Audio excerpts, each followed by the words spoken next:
Hello everyone, here's a video or a quick discussion on scientific notation. You might not have seen it before, maybe you're not used to it, but the way you talk about scientific notation is with this pattern right here. Okay, and scientific notation basically allows us to validate our numbers according to significant figures and also give us a shortcut so we don't have to write these crazy long numbers or type them into our calculators. Okay, so again, if we have a 3 significant figure number, for example, let's say we have this big fat number here, and that can only be 3 significant figures. What we're going to do is follow a number, point, number, number. So there's 3 sig figures contained right here. You don't count this as part of your significant figures, okay? It's just these 3 things right here. So if you went number, point, number, number times 10 to some power, now there's only there's only 2 significant figures, okay? If you went number, point, number, number, number times 10 to some power, now there's 4 significant figures, okay? So anyway, again, 2 reasons why we do scientific notation: to shorten up numbers and to validate our significant figures, okay?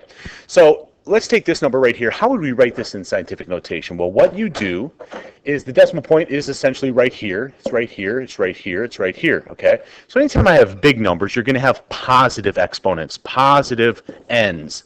So big numbers gives us positive ends. This is a big number, this is a big number, okay? So big numbers gives us positive ends. Now, so what we have here is this. You're going to take this decimal point here, move it 4.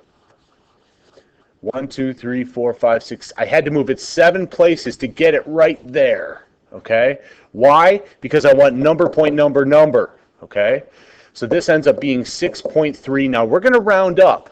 We're always going to round up. 6.39. If you don't, it's probably okay.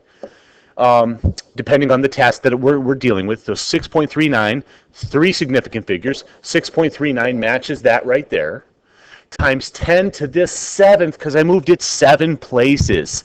So 10 to the 7th means it's 10, excuse me, we're going to basically, it's mathematically just 10 to the 7th, okay? So we'd have to move it 7 decimal places back, okay, if I wanted to convert it back to a decimal. Let's try another. So here's my decimal point. I want to get number, point, number, number. So 1, 2, 3, 4, 5. I had to move it 5 places to get the decimal point to follow the number, point, number, number. So this is 7.28. No reason to round up here because the 1 won't round us. Times 10 to the 5th. Okay? Again, these are big numbers, so I should have positive exponents. Okay?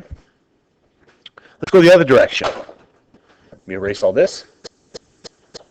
Okay, when I have small numbers, you can probably imagine that I'm going to have something opposite. So these are both small numbers here. So let's use number, point, number, number times 10 to, now here's the thing, 10 to the negative n. The negative tells us it's going to be a small number, okay?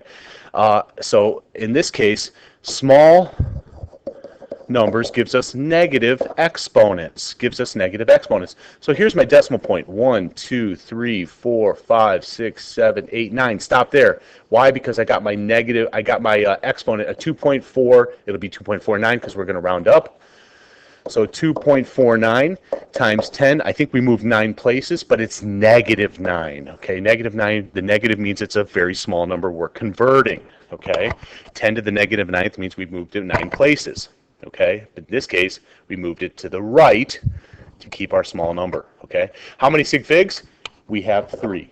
Okay, let's do this last one. And what I want you to do is, if you want to pause the video again at any time to work ahead or work on your own, I want to convert 3.82 to 2 significant figures. Okay, 2 significant figures.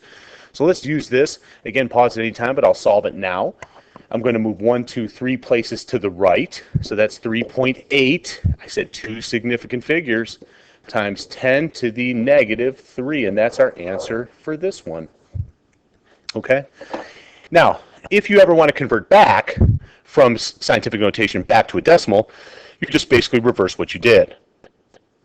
Okay? So again, that's scientific notation in a nutshell. If you have questions, ask me in class or email me, whatever. I'll see you then.